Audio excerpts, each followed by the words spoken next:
योगी राम सूरत कुमार, योगी राम सूरत कुमार, योगी राम सूरत कुमार, ஜெய குருராயா.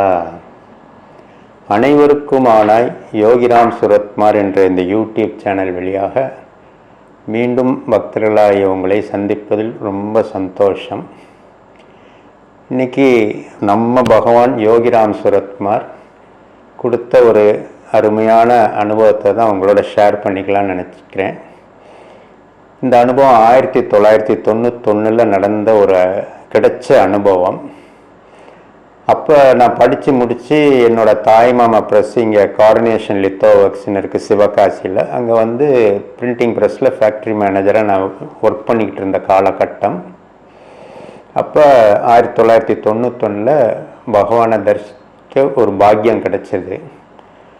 அப்போ நாங்கள் யாரெல்லாம் அப்போ அந்த டைம் போனோம் அப்படின்னா, மதுரையிலேருந்து எங்கள் அம்மா திலகவதிமா, எங்கள் அம்மாவோட தங்கச்சி என்னோடய சித்தி உமா சுரேந்திரன் சொல்லி சிவகாசியில் இருக்காங்க, அவங்க பொண்ணு மீனாட்சி, எங்கள் உமா சித்தி, எங்கள் அம்மா மீனாட்சி.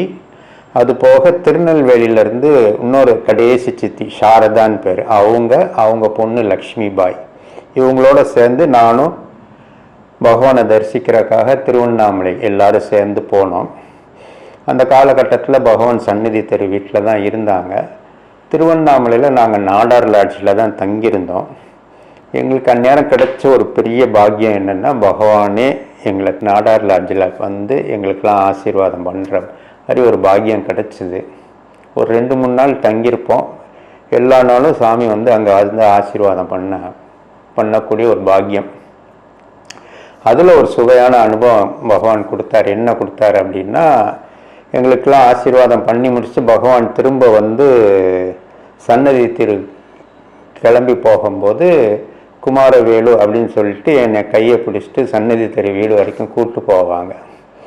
அந்த கூப்பிட்டு போகிறதே அவ்வளோ அழகு. அதில் அப்படி ஒரு அனுபவம் கொடுப்பார். எப்படின்னா, கையை பிடிச்சி கூப்பிட்டு போவார்.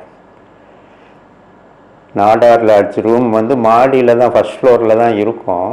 அந்த ஃபஸ்ட் ஃப்ளோரில் கையை பிடிச்சி சன்னதி தெரு வீடு வரைக்கும் போகிற வரைக்கும் கையை பிடிச்சி தான் கூப்பிட்டு போவார். கையை ஒட்டவே இல்லை. அப்போ அந்த படியில், அந்த ஃபஸ்ட் ஃப்ளோர்லேருந்து படியில் இறங்கும்போதும் மெல்ல பார்த்து ஒவ்வொரு ஸ்டெப்பையும் அப்படி பார்த்து கவனமாக கையை பிடிச்சி இறங்கி கூப்பிட்டு போவார். ரோட்டில் நடந்து போகிறது அவ்வளோ, அதிலே ஒரு பாடம். எப்படின்னா, இடதுபுறம் எவ்வளோக்கு எவ்வளோ ஓரமாக யாருக்கும் ஒரு இடைஞ்சல் இல்லாமல் நடந்து போக முடியுமோ அப்படியே நடந்து கையை பிடிச்சி கூப்பிட்டு போவார். அப்படி போகும்போது அது வந்து நிறைய வரிசையாக கடைகளாக இருக்கும். கடையிலேருந்தே பகவானை பார்த்து ஒரு சிலர் நமஸ்காரம் பண்ணி கும்பிடுவாங்க. அவங்களையும் ப்ளஸ் பண்ணுவார் நின்று. அப்படி யாரெல்லாம் அவரை சேவைக்கு வர்றாங்களோ அத்தனை பேருக்கு நின்று தரிசனம் கொடுப்பாரு. நிறைய பேர் அப்படி அந்த மூவிலே சாமியை கும்பிட்டுட்டு போவாங்க. ஒரு சிலர் ரோட்லேயே சாஷ்டாங்கமாக பகவான் காலில் விழுந்து ஆசீர்வாதம் வாங்கிட்டு போவாங்க. ஒரு சிலர் ரோட்டில் பகவானை தரிசனம் பண்ண சந்தோஷத்தில் அவங்களோட நல்லது கெட்டதை வந்து பகவான்கிட்ட ஷேர் பண்ணுவாங்க. பகவான் அவங்கள சமாதானப்படுத்தி சந்தோஷப்படுத்தி ஆறுதல் சொல்லி ராம் ராம்னு முதுகில் தட்டி அவங்கள அப்படி ஒரு சந்தோஷமாக அனுப்புவாங்க. அப்படி சாமி கூட நடந்து போகும்போது கையை பிடிச்சிட்டு தான் போவார். ஒரு 4 ரோடு சந்திப்பு வரும் அந்த பாதையில். அப்போ இறுக பிடிச்சிடுவார். பிடிச்சிட்டு நிப்பாட்டிட்டு இடதுபுறம் திரும்பி பார்ப்பாங்க, வலதுபுறம் திரும்பி பார்ப்பாங்க. கடந்து போகிறதுக்கு எந்த ஒரு இடைஞ்சல் இல்லாமல் இருக்கிற சமயம் பார்த்து கடந்து கூட்டு போவார். அப்போ நம்மளை அப்படி ஒரு பாதுகாப்பாக நம்மளை அந்த ரோடை கிராஸ் பண்ண வைப்பார். அத்தனை வண்டிகள் போகும், அதை அழகாக கடந்து போகக்கூடிய ஒரு சாமியோட பிடியிலேருந்து இருக்கும்போது அப்படி அதை அழகாக கடந்து போகிற மாதிரி ஒரு பாக்கியம் கிடச்சிது. அது மட்டும் இல்லாமல் அதை தாண்டினோன்னே வலது பக்கம் திரும்பி நேராக போனோன்னா சன்னதி தெரு வீடு வந்துடும். அங்கே போனோடனே சாமி வந்து அந்த சன்னதி தெரு வீட்டில் எல்லாருக்கும் தெரியும், முன்னாடி ஒரு கிரில் கேட் இருக்கும். அந்த கேட்டை திறந்து உள்ளே போனோன்னே Kumaravelu this beggar will leave you அப்படின்னு சொல்லி ப்ளஸ் பண்ணி தேங்க்யூ குமாரவேலு அப்படிம்பாங்க. நம்மளை கூப்பிட்டு போய் அங்கே வரைக்கும் கூப்பிட்டு போனதே பகவான் தான். அது என்னமோ நம்ம ஏதோ சாமிக்கு ஒரு பெரிய காரியம் பண்ண மாதிரி நமக்கு பேர்பட்ட பகவான் அவர் நம்மளுக்கு தேங்க்ஸ் சொல்லுவார். அதை நினச்சி பார்க்கும்போது இன்றைக்கெலாம் அப்படி ஒரு சந்தோஷமாக இருக்குது.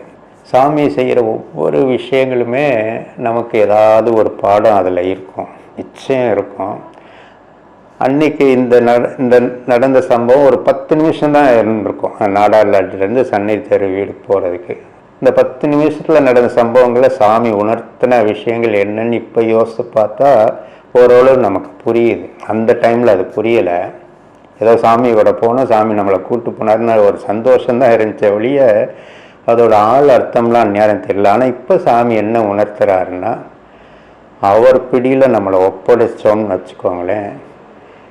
அந்த ரோடு 4 ரோடு கிராஸ் பண்ணும்போது வண்டி இந்த சைடு அந்த சைடு வருது, அப்படி வருது இப்படி வருது, அதெல்லாம் கவனமாக தாண்டி நம்மளை கூப்பிட்டு போனார்ல. அது மாதிரி வாழ்க்கையில் நம்ம பயணிக்கும் போது நம்மளை நோக்கி எத்தனையோ விஷயங்கள் 4 திசையிலிருந்து நம்மளை நோக்கி வருது. அதை சில நேரங்களில் நம்மளால் சமாளிக்க முடியாத ஒரு சூழ்நிலை இருப்போம். அப்போ நம்மளை பகவான் கையில் நம்ம ஒரு சரணாகதி பண்ணிட்டோம்னா நம்ம கையை பிடிச்சி அந்த பிரச்சனைகளெல்லாம் மாட்டாமல் நம்மளை அந்த கரைக்கு சௌகரியமாக கொண்டு போய் சேர்க்கறது பகவான் பொறுப்பெடுத்துக்கிறாருன்றதை உணர்த்தினார். அது மட்டும் இல்லை, வழியில் ஒரு ரோட்டில் எப்படி நடக்கணும்னு அன்றைக்கி உணர்த்தி காமிச்சார். இடதுபுறம்னா கரெக்டாக நூல் பிடிச்ச மாதிரி நடக்கணும், யாருக்கும் எந்த இடைஞ்சல் இல்லாமல் நடந்து போகணும். இன்னொரு விஷயம் அழகாக என்ன சொல்லியிருந்தேன்னா, யார் அவரை பார்த்தாலும் அத்தனை பேருக்கும் ஒரே அன்பு தான். அப்போ எல்லார்ட்டையும் ஒரு மரியாதை கொடுக்கணும், எல்லார்ட்டையும் ஒரு அன்பை கொடுக்கணும். எல்லார்கிட்டையும் ஒரு நல்ல வார்த்தைகள் தான் நம்ம பேசணுன்றதை அன்றைக்கி அதை கற்றுக் கொடுத்தாரு. அது மட்டும் இல்லை, சாமி வீட்டுக்கு போனோன்னா தேங்க்யூ குமாரவேலுன்னு சொன்னார் பார்த்தீங்களா. அப்போ அதிலிருந்து என்ன உணர்த்தினார் அப்படின்னா, யாராவது ஒருத்தங்க யாராக கூட இருக்கட்டும், சாமி எவ்வளோ பெரியவர், நம்ம அதில் ஒரு கால் தூசி கூட பெற முடியாது. ஆனால் நம்மளை பார்த்து தேங்க்ஸ் சொல்கிறாரு அப்படின்னா நமக்கு என்ன அதில் ஒரு பாடம் இருக்குது அப்படின்னா, நமக்கு யாராவது ஒருத்தர் ஒரு சின்ன உதவி பண்ணாலும் அவங்களுக்கு ஒரு தேங்க்ஸ், ஒரு நன்றி அப்படின்னு சொல்லி வாயார அதை சொல்லணும் அப்படின்றத உணர்த்தினார். இந்த ஒரு விஷயங்கள்லாம் பகவான் சொல்லி கொடுத்ததை இன்றைக்கி உங்களோட ஷேர் பண்ணிக்கணும்னு நினச்சேன். ரொம்ப சந்தோஷம். ஜெய் யோகிராம் சுரத்குமார்.